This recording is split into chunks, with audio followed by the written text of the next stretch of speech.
이제 그런 얘기를 한 뒤에 바로 북한이 오면 된다 그냥 그런 얘기를 하니까 사람들이 이제 아마 총수가 그렇게 되는 거 아니냐라고 갑자기 더 경각심이 생긴 것 같은데 아마 총수는 아닐 거예요. 근데 이제 또 북한도요 사실 저출산이거든요. 맞아요, 들었어요. 네, 그래서 똑같아. 네, 저희 나는 한민족이라서 좀 서로 걸어갈 힘이 별로 없어, 이제. 네. 나중에.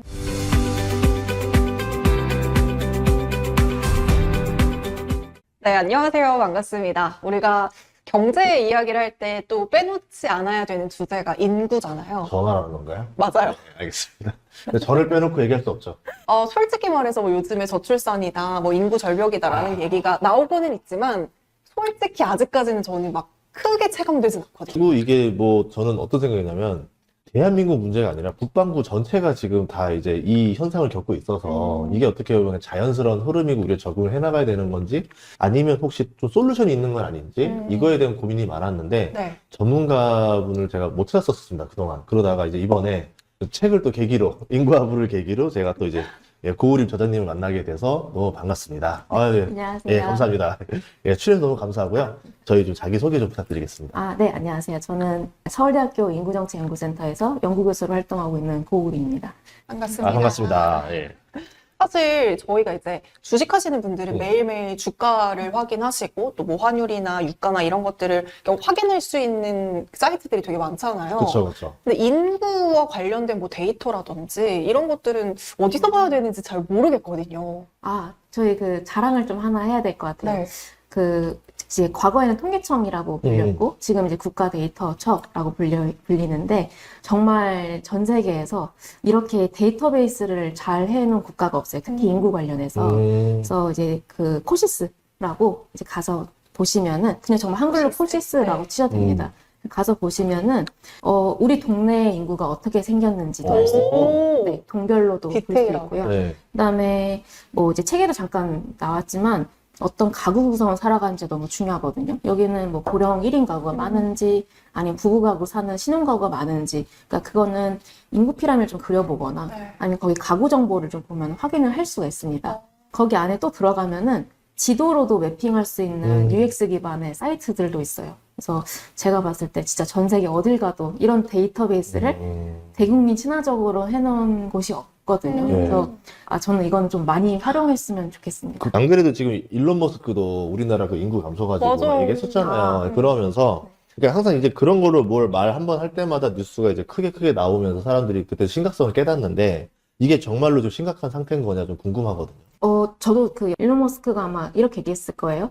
대체 출산율보다 우리나라 3분의 1 수준이다, 우리나라가. 그러니까 대체 출산율이라면은 2.08이거든요, 정확하게는. 근데 통상 2.1로 우리가 알고 있는데, 3분의 1 수준이니까 0.7대, 우리나라 0.7대 합계 출산율을 보이고 있으니까, 그거는 맞습니다. 근데 이제 일론 머스크의 계산은, 그러니까 3분의 1이니까, 3분의 1 곱하기 3분의 1 곱하기 3분의 1. 그래서 3세대가 가면 27분의 1이니까, 뭐, 인구의 3%? 뭐, 이렇게 얘기를 해놨더라고요. 그래서, 그건 아마 출생아가 그렇게 줄 수 있다에 대해서 얘기를 한 것 같아요. 근데 출생아 표현을 안 해서 오해를 좀 나왔던 것 같고, 왜냐면 또 바로 그 뒤에 멘트가 하필, 이제 그런 얘기를 한 뒤에 바로 북한이 오면 된다, 그냥. 그런 얘기를 하니까 사람들이 이제 아마 총수가 그렇게 되는 거 아니냐라고 갑자기 더 경각심이 생긴 것 같은데, 아마 총수는 아닐 거예요. 총수는 당연히 이제 그렇지 않고 아까 얘기 드렸던 국가데이터처 인구 피라미드 보시면은 그 정도까지는 아닙니다. 뭐 갑자기 3%가 되는 건 아닌데, 네. 근데 이제 또 북한도요 사실 저출산이거든요. 맞아요, 들었어요. 네, 그래서 똑같아. 저희 나는 한민족이라서 좀 서로 걸어갈 힘이 별로 없어, 이제. 네. 나중에. 북한도 네. 인구 총수가 작고 저출산인 것도 있고 네. 지금 이제 90년대생 엄마들인 거죠. 저희도 그렇듯이. 근데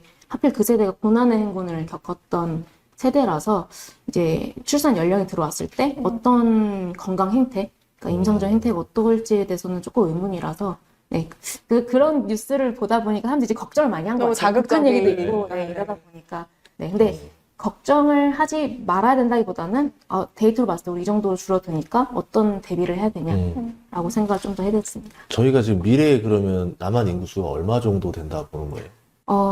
저희는 아마 2100년이 되면은 약 2천만 명 정도 될 거라고 생각은 해요. 근데 저희가 2100년을 얘기할 때는 사람들이 너무 먼 거 아니냐라고 얘기를 할 수도 있을 것 같은데 이게 또 작년 올해 태어난 애들이 한 약 80세 정도만 돼도 볼 수 있는 미래인 거예요, 이제는. 내 자식들이. 그렇죠. 네. 네. 이제 저희 연령대가 이제 90년대생들이 딱 자녀를 낳고 이 자녀가 이제 어쨌거나 살아있는 동안에 볼 수 있는 미래라고 생각을 하니까 좀 와닿는다라고 하시는 분도 있고 너무 멀지 않냐? 좀 중간에 뭔가 반전이 있지 않을까라고 얘기를 하시는 분도 있으시죠. 그래서 그 두 말씀 모두 다 맞아요. 그래서 근데 그러면 그 사이에 우리가 어떤 일을 할지에 따라서 무엇을 어떻게 바꿀지에 따라서 뒤에 이제 후속세의 삶이 바뀌겠다라고 정도는 해석을 해주면 좋을 것 같습니다. 네, 저는 뭐 이게 정확한 데이터는 제가 잘 모르지만 제 주변에 보면 옛날에는 막 결혼 안 한다 이런 얘기 되게 많았었잖아요. 근데 최근에는 또 결혼을 되게 많이 하는 것 같아요. 그러니까 결혼은 많이 하는데 왜 애기 안 낳는 이런 데이터들이 혹시 있을까요?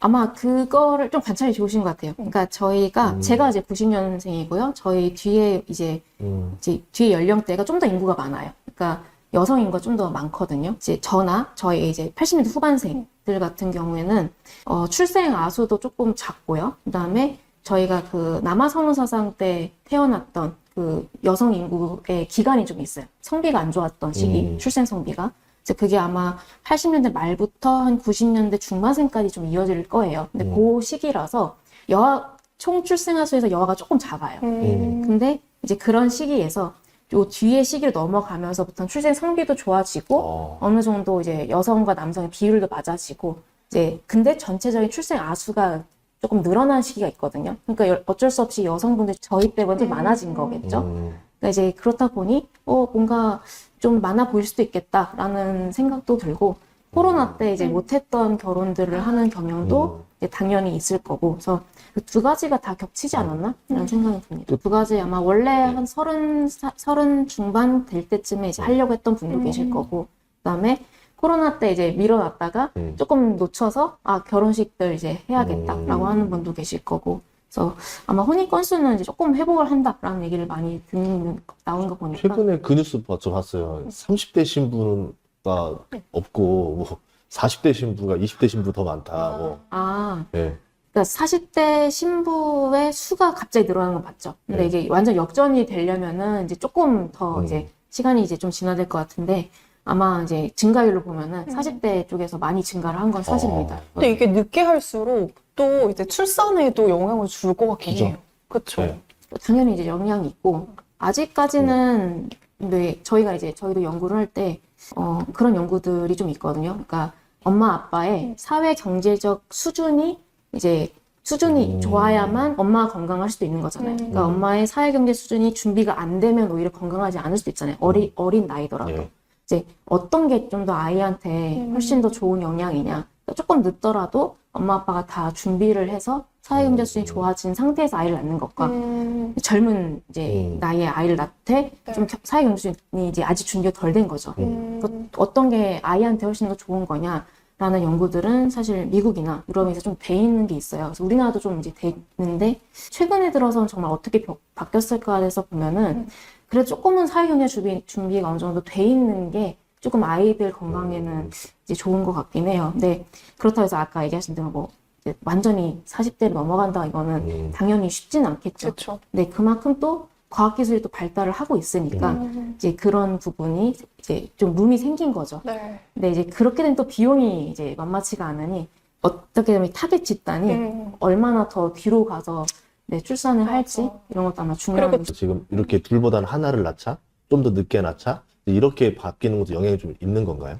네, 그 이론이 있습니다. 있어요? 네, 있습니다. 그래서 라이프 히스토리 시어리라고, 그러니까 전반적으로 사람이나 동물, 그러니까 전반적인 종은 이제 나의 이제 인간의 수명을 전반적으로 일단은 보죠. 내가 언제까지 살 것인가를 언제 죽을 것인가 예측 정확히 하는 건 아니지만 전반적으로 이 타임스코프이 있고 그럼 언제쯤에 내가 아이를 낳아야 유리할 것인가에 대해서는 또 타임라인을 세우겠죠. 그래서 소위 토끼 같은 동물들은 이제 이 라이프 익스펜턴시가 짧으니까 빨리 낳고 이제 많이 낳고 해서 이제 이 많은 개체 수 중에 살아남는 이제 개체를 만드는 개념인 거고 이제 아까 얘기하신 대로 우리는 조금 낳아서 이 자녀의 생존 확률을 높이는 쪽으로 아마 이제 바뀌었겠죠. 사람들 같은 경우에는. 근데 그게 이제 저는 우리나라 같은 경우에는 수도권 인구 집중이 이제 가속화가 되면서 그게 결국 밀도, 경쟁감의 상승이 이제 높아지면서 이제 엄마 세대가 더, 이제 생존권이 더 이제 많이 발현이 됐겠죠. 그래서 아이를 이제 많이 낳는 것보다는 이제 적게 낳아서 잘 키워야겠다. 그리고 이 자녀 하나한테 더 많은 이제 생존할 수 있는 자원을 쏟아야겠다라고 아마 생각하지 않았을까라고 생각합니다. 우리가 보통 어쨌든 인구 얘기가 나오면 인구가 줄어들면 소비할 수 있는 사람들이 줄어들고 또 이제 일할 수 있는 사람들이 줄어든다라는 것 때문에 약간 위기라고 인식을 하고 있잖아요. 인구가 줄면 이렇게 무조건 안 좋은 점만 있는 건지. 이런 것 같아요. 그러니까 인구는 원래 늘어났다 줄었다 하는 존재예요. 우리가 살아있는 기간 동안에는 지금 줄어드는 상황을 보는 거죠. 우리 같은 경우에는. 근데 원래 사람이라는 게 자원의 양에 따라서 늘어나고 줄어드는 거는 이제 원래 있던 메커니즘이에요. 자연스러운. 네. 그렇기 때문에 이제 뭐 자연스럽다라고 또 할 수 있지만 이제 우리나라가 위기다라고 한 거는 그 속도가 너무 빠르다라는 거가 좀 더 위기라고 그래서 얘기를 하는 것 같아요. 왜냐면 아까 일론 머스크가 얘기한 대로 몇 세대만 지나가면은 뭐 이렇게 된다라고 하니까 아마 이 속도가 문제일 거고, 근데 이제 인구 줄어드는 거는 이제 어떤 생태적 변화라 쳐요. 그럼 이제 사회 제도라던가 정책 제도가 빨리 바뀌어서 이걸 대응하는 방안도 있거든요. 근데 너무 빠르니까 이걸 또 사회 제도가 바뀌기도 쉽지 않은 요 상황 자체가 위기라고 보는 게 그런 관점인 것 같아요. 그래서 내수 줄어들 수 있는 것도 맞고, 물론 이제 내수가 줄어들면 글로벌 확장을 하면 되겠지 이런 생각도 할 수 있겠지만 뭐 일단은 내수가 좀 어느 정도는 줄어들 수 있겠다라는 생각은 인구 때문에 뭐 이런 건 맞는 논리인 건 맞죠. 근데 이게 뭐 우리나라뿐만 아니라 유럽이라던가 뭐 중국도 그렇고 일본도 그렇고 지금 그 뭐 북반구에 좀 선진국이라 불려던 좀 살던 나라들을 보면 다 이렇게 지금 겪고 있잖아요. 네네. 이제 저출산 겪고 향후에 인구 감소까지 되고 젊은 인구가 더 줄어들 거로 보고 있는데, 그러면 이 문제가 동시에 다 벌어지고 있잖아요. 그럼 이게 해결 불가능하다 보세요? 아니면 해결 가능하다 보세요? 딱 지금 얘기해 주신 게 저희가 작년이 에이펙이었잖아요. 예. 그러니까 에이펙의 아젠다가 AI랑 인구였어요, 사실.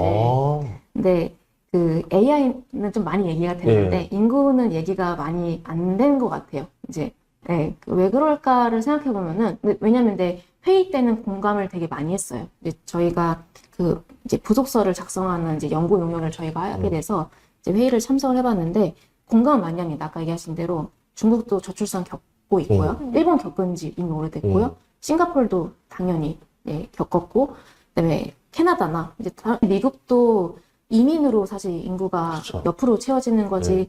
어쩌면 원래 본토에 있던 이제 뭐 미국 안 낳잖아요. 네, 많지는 않잖아요. 그래서 이제 그런 얘기를 하는데 결국 이게 해결할 방향이냐, 적응해야 할 방향이냐에 대해서 되게 의견이 서로 다르더라고요. 이제 글로벌한 현상인 건 다들 이해를 했어요.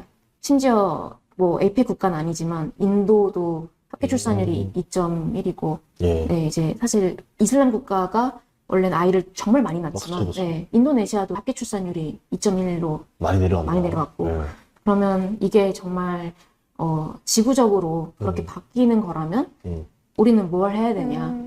경제 공동체 내에서도 서로 오히려 더 인력의 이제 교환을 잘 해야 되는 수도 있죠. 어느 곳은 진짜 인력이 정말 부족한 게 빨리 왔고, 어느 곳은 그렇지 않을 거고, 근데 그거를 그냥 받을 수는 없을 거고, 정말 어떤 기준을 갖고 어떻게 받을 거냐, 뭐 이런 얘기를 이제 하게 될 수밖에 없는 것 같아요. 근데 이제 또 정치 상황은 그렇지가 않잖아요. 네, 또 자기 국가가 성장해야 되니까 제조업을 불러오게 되는 상황도 나온 거고, 근데 또 제조업 불러왔는데 여기 내부에 인구가 또 없으면 안 되니, 또 이런 문제들을 말씀하신 대로 글로벌하게 다루는 시점인 건 맞는 것 같습니다. 그래서 공장 제조 위주로 보자면은 이러다가 나중에 젊은 세대 뺏어가기 싸움이 벌어지겠다. 한국으로 동남아 또 사람들 뺏어가려고 하고, 거기 뭐 베트남이나 여기도 제조업이니까 뺏기지 않으려고 또 노력해야 되고 이러면서 그 청년층 인플레이션, 뭐랄까, 청년층 임금 인플레가 벌어지는 거 아닌가.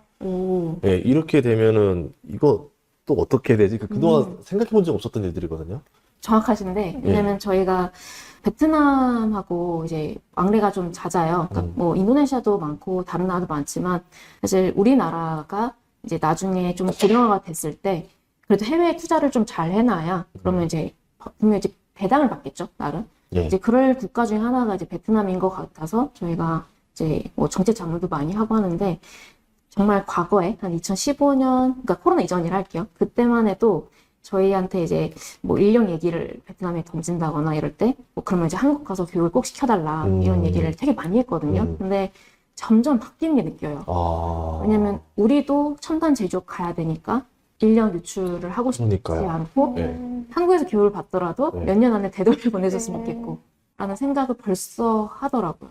그러면 뭐 국제 결혼 이런 거에 대해서도 좀 이제 약간 베트남에서 반대할 수도 있는 거 아니에요? 그 얘기까지 가지 전개되진 않더라도 아마 얘기가 언젠간 나오지 않을까 싶어요. 지금이야 네. 이제 뭐 오히려 그 브레인 드레인을 걱정을 하는 타입이긴 한데 뭐 언젠가는 베트남도 걱정하겠죠. 왜냐면 지금 하노이랑 호치민도 학교 출산율이 되게 낮거든요. 도시를 중심으로는. 네. 그러면 뭐 이제 사실 저희보다 굉장히 일찍 데뷔를 했기 때문에 달라질 수도 있어요. 그리고 무려 14년간 합계 출산율 2.1을 유지했거든요. 그러니까 이제 인구 구조가 좋은 거죠. 그래서 다른 걱정을 이제 그러니까 인재 관련 걱정을 훨씬 더 많이 할 것 같긴 한데 언젠가는 뭐 할 수도 있겠죠. 아, 좀 이게 단순히 이게 정책 짜는 사람 입장에서 그냥 머리 많이 아플 것 같아요. 그렇죠. 정책을 짜는 입장에서 사실 합계 출산율 지표를 정책하는 사람 바꿀 수 있는 건 아니거든요. 사실 결과 변수이라서 그래서 되게 힘들죠. 예.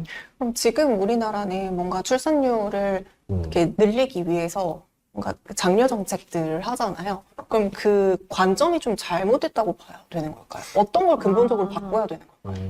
아마 이게 이 책에도 있지만 그 이제 저희 센터장님 책이었던 인구 미래 공존에도 잠깐 나왔던 개념인데 인구를 정책으로 보는 거하고 전략으로 보는 거하고 개념이 조금 달라요. 그래서 정책이라고 하면 정책 목표가 있어야 되잖아요. 그래도 국민 세금이 쓰여지고 하니까. 그러면 이제 합계 출산율이라던 지표라던가 어떤 이제 출생 사망 이동 관련된 지표가 좋아져야 된다는 개념이 크게 있죠. 타겟 목표가 있고. 근데 이제 전략이라는 개념으로 가면 이제 기업의 전략이 짜듯이 이거를 가지고 우리가 어떻게 활용할 것인가에 좀 더 초점을 맞추는 것 같아요. 근데 정책이 이제 잘못됐다라기보다는 만약에 정책의 목표가 1.3이라고 할게요. 초저출산을 탈출한다. 근데 1.3이 돼도 출생아 수에 굉장히 큰 반등이 있지 않으면 이게 과연 괜찮을까에 대해서는 한번 생각을 해볼 필요가 있는 것 같아요. 근데 이제 아이를 낳는 거는 사실 부모들의 기쁨이고 어떤 행복 같은 가치관적인 거기 때문에 그분들이 낳아주신 거에 대한 감사의 표시로에 대한 어떤 복지적 혜택은 있을 수 있겠지만 이게 정책의 목표가 돼서 가야 되냐 좀 다른 관점인 것 같아요. 근데 뭐 그게 아니라 이제는 정말 합계 출산율이 많이 올라도 왜냐면 여성 인구수를 좀 보면은 금방 알거든요. 저희가 65만 정도 태어났어요. 근데 저희가 이제 절반 이하로 여성이기 때문에 30만 정도거든요. 그러면 아이를 한 명을 이제 지금 한 명도 안 낳으니까 20만 명대 출산의 나수가 나오는 거고 저희가 2명을 낳아야 60만 명이 나오는 거잖아요. 그러니까 한 명을 낳는다 하면은 30만 명의 출생아 수 계속 나오는 거잖아요. 그럼 이게 이제 고령화 구조를 정말 바꿀 수 있을까? 아이들은 태어나고 아이들은 계속 가야 하지만 이게 뒤집어지지 않는 수가 왔다면 결국에 우리는 이걸 전략적으로 활용해야 될 단계가 왔지 않았을까? 그래서 좀 개념을 전환하자는 게 그럼 또 이제 최근의 트렌드가 될 수 있는 AI 얘기를 또 안 할 수가 없잖아요. 그러니까 저출산의 대안으로 AI를 활용할 수 있다는 얘기가 나오는데 이게 어떻게 보세요? 연구하는 측면에 있어서는요. 사실 저는 일론 머스크가 너무 우리나라에 관심이 많길래 그래서 약간 테스트베드로 보나라는 생각할 들 정도였어요. 사실 그러니까 저희가 아마 신입사원에 해당된 연령을 뭐 25세부터 우리가 뭐 그래도 취업의 연령이 들어온다 하면은 그 연령대 인구가 2027년부터 이제 2027년까지는 그래도 유지가 되고 700만 명 성이 30년 후반대까지 가면 200만 명이 줄거든요. 와. 근데 그 젊은 연령대가. 예. 그러면 이제 물론 기업에서는 AI를 대체하면 된다라고 얘기를 할 수도 있을 것 같아요. 미리 대체해보겠다. 왜냐면 어차피 이게 정해져 있다면. 근데 또 그 AI를 활용하는 사람들도 있잖아요. 네. 그다음에 경력직의 전문가들이 있을 텐데 그 사람들도 퇴직을 할 거고. 그럼 우리가 이 정도의 사람조차 못 뽑는 수인지 아닌지에 대해서 계속 우리는 챌린지를 받을 것 같아요. 그리고 그 사이 AI가 자꾸 들어오고. 그래서 어쩌면 전 세계에서 노동시장이 약간 테스트를 받는 느낌이 좀 강하지 않을까, 우리나라가. 그런 면에서는. 생각이 듭니다. 근데 솔직히 이제 2000년생들 친구들도 이제 올라오고 이렇게 보면은 좀 안타깝죠. 신입사원 채용이 닫히고 있는 거에서는 좀 안타까운 건 사실입니다. 오히려 그 말도 했었잖아요. 예전에 보면은 더 주니까 경쟁이 더 줄어서 취업 프리패스 된다 좀 있으면. 맞아. 그러니까 이제 뭐 이제 태어난 애들은 공부할 필요도 없고 대학교도 그냥 가고. 즐겁게 놀다 즐겁게 취업하면 맞아요. 된다. 이제 그런 상황도 열릴까요?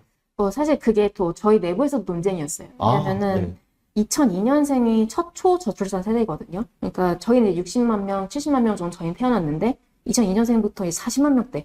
그러니까 좀 사실 숫자가 확 다르잖아요. 예. 그러면 이제 정말 이건 쉬워지는 게 아닐까라고 생각을 했을 때 2002년생의 첫 질문은 대학 가기가 쉬워질까였어요. 그러니까 취업이잖아요, 지금. 네. 왜냐면 이 친구들이 이제 25세 이렇게 넘어오니까 취업이 얘기가 나오는 것 네. 같고 이 친구들이 이제 대학교를 갈 때 딱 대학 가기 쉬워지는 거 아니냐.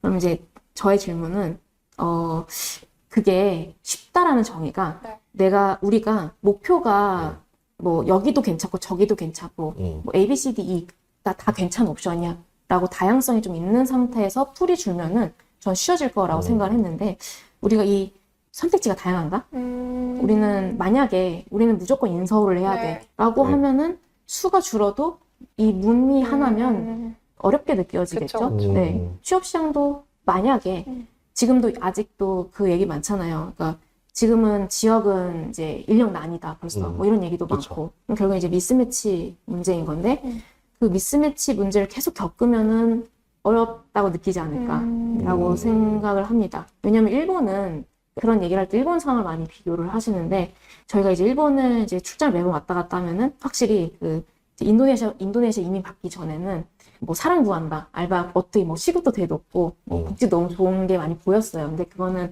사실 AI라던가 로봇이 적용되기 전의 사회의 모습이고 우리는 또 다른 상황이잖아요. 조금 다른 국면이 펼쳐지지 않을까 생각합니다. 근데 이게 이민을 받는 게 어떤 국가적 입장에서는 인구의 수를 늘리는 데는 어떻게 도움이 될 수 있는 정책은 맞잖아요. 근데 만약에 제가 이민자라고 생각을 해본다면은 어쨌든 나의 뿌리는 한국이기 때문에 뭔가 여기에 대한 책임감이 내가 한국에 살 때보다 조금 덜 할 것 같단 말이에요. 네네. 그래도 뭔가 그 나라의 산업이나 구조에 어쨌든 영향을 끼칠 수 있는 거잖아요. 그렇게 되겠죠. 저기 미국도 보면 차이나타운 있고 코리아타운 있듯이 다 이제 그렇게 되지 않을까요?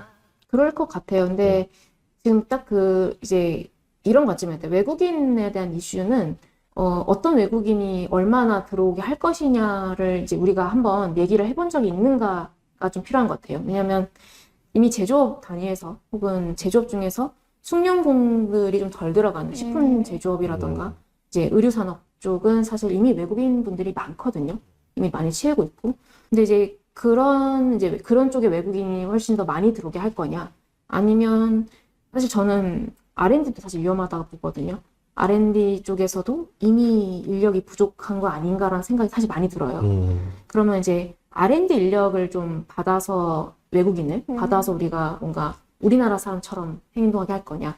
아니면 산업군에 이제 다른 산업군에서 그 정도 외국인 노동자를 받아서 갈 거냐에 따라서 그분들도 같은 외국인이 아닌 거죠. 아까 얘기하신 대로 내가 한국에 와서 좀 나는 한국의 뿌리도 느끼고 싶고 이런 외국인들은 아마 그냥 저의 예상이요. 틀릴 수도 있습니다. 근데 조금 더 이 나라에 약간 R&D 사업도 관심 많고 좀 더 여기에 관심이 많아서 올 사람들이 있을 거고 일단은 계절 노동자랑 단기 근로자들이 일단은 저희가 어느 정도 있기 때문에 그분들 같은 경우는 사실 아까 얘기하신 대로 좀 몰려 살고 자기네 음식 문화를 좀 더 누릴 것 같아요. 근데 동화되는 외국인 분들은 어쨌거나 좀 우리 산업 생태계에서 우리가 가고자 하는 지향 방향 안에 들어오겠죠. 그래서 우리도 이제 외국인이라고 하면은 조금 나눠서 생각을 해봐야 되지 않을까? 근데 이런 얘기를 하려면 이제 이민 관련된 입국 관리만 해서는 안 되는 거죠. 뭔가 이제 뭔가 부처에서 좀 크게 다뤄야 될 이슈가 되겠죠. 그럼 저는 또 이번에는 수도권과 서울 그리고 지방 쪽의 인구 분산도 좀 궁금한데요. 그러니까 지방이 막 이렇게 죽어간다 이런 얘기들이 되게 많잖아요. 모든 지방이 다 지금 죽어있는 상태인가요? 모든 지방이 다 죽어간다고 하기에는 조금 극단적인 얘기 같아요. 그거는 확실히. 왜냐면 물론 수도권에 청년이 인구가 많이 몰리고 있다? 그거는 맞는 얘기 같아요. 그리고 그때에 처음으로 이제 지역 친구들은 떠나잖아요. 이제 수도권으로 오는 경우가 많기 때문에 워낙.